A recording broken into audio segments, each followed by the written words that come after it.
This is your Uuni Pro boxed up as it arrives. We're gonna have a look what's inside and do a quick unboxing.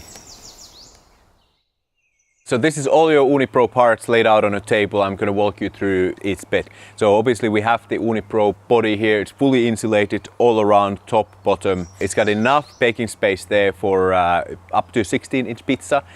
We've got the chimney with the adjustable tamper here, flow control. The chimney cap or chimney lid, and here we have the stone front guard. The stones themselves, we have 4 stones, retain a lot of heat, very durable, cast Cordy-Rite. The 2 doors that come with the Uuni Pro, we have the pizza door with an opening for getting pizzas in and out. This is what you'll use with if you're using gas, but you can use it with wood as well. Then we have the glass door with a thermometer built in.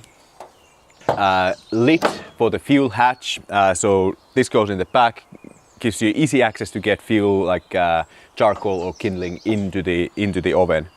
And then we have the coal and kindling or wood tray where the wood actually burns, goes to the back of the oven as well.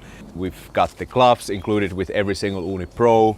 And finally, of course, the manual. I would encourage you to have a look at and start your building of Uuni Pro by looking through this. There we go. And next up, we're going to do assembly.